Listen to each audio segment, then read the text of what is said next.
Hi, myself Dr. Sudip Sharkar. I am from Kolkata, MBBS MD dermatologist. So আজকে sunscreen ডেতে আমি কিছু important কথা বলতে চাই।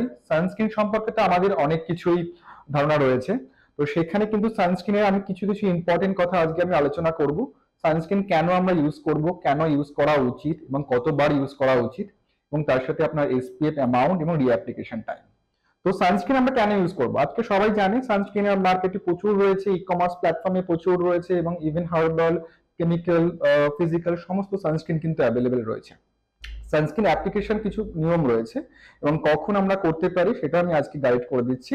তো আমরা 2 বছর থেকে 60 বছর পর্যন্ত, ইভেন তারও বেশি আমরা সানস্ক্রিন ইউজ করতে পারবো। এবার সানস্ক্রিনে কিছু কিছু মলিকিউলস রয়েছে যেটা আমাদের ইউভি এ এবং ইউভি বি কে প্রোটেকশন করে।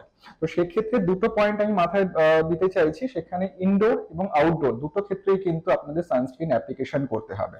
অনেকে ভাবে যে বাইরে যাচ্ছি কেন আমি সানস্ক্রিন মাখবো, না, বাইরে এবং ভিতরে দুটোতেই আপনাকে কিন্তু সানস্ক্রিন মাখতে হবে। এইবার চলে আসি রিঅ্যাপ্লিকেশন। সানস্ক্রিন আপনার যতই ভালো হোক না কেন, যতই আপনি এক্সপেন্সিভ প্রাইস কিনুন বা সেখানে আপনি যতই কোয়ালিটি সানস্ক্রিন ইমপ্রুভ করুন না কেন, সানস্ক্রিন কিন্তু রিঅ্যাপ্লিকেশন ছাড়া আপনার হবে না। 2 থেকে 3 ঘন্টা পরে সানস্ক্রিন রিঅ্যাপ্লিকেশন দরকার, না হলে কিন্তু সানস্ক্রিনের এফিকেসি থাকে না। 3 নম্বর পয়েন্ট, সানস্ক্রিনে কিন্তু অনেক সময় ব্ল্যাক স্পট ক্রিয়েট হয় বা কালো হয়ে যায় মুখটা। অনেকেই বলে ডাক্তারবাবু সানস্ক্রিন তো মাখছে কিন্তু মুখটা খুব প্যাচ প্যাচে লাগছে, কালো হয়ে যাচ্ছে। কেন হয়? সানস্ক্রিনে কিছু মলিকিউল থাকে যেটা সানলাইট থেকে ব্রেক ডাউন হয়, তার ফলে একটু কালো লাগে। সেটা সলিউশনও আছে, সেটার ক্ষেত্রে অনেক সময় টিন্টেড সানস্ক্রিন আমরা ইউজ করতে পারি, সেক্ষেত্রে আমরা কিছু মলিকুলার স্প্রেও ইউজ করতে পারি, কিন্তু সানস্ক্রিন অ্যাভয়েড করাটা কিন্তু কখনোই উচিত নয়। এবার চলে আসি রিঅ্যাপ্লিকেশন। রিঅ্যাপ্লিকেশন করার কিছু নিয়ম রয়েছে, লাইক 2 ঘন্টা অন্তর অন্তর বা 3 ঘন্টা অন্তর অন্তর আমরা সানস্ক্রিন রিঅ্যাপ্লিকেশন করতে বলি।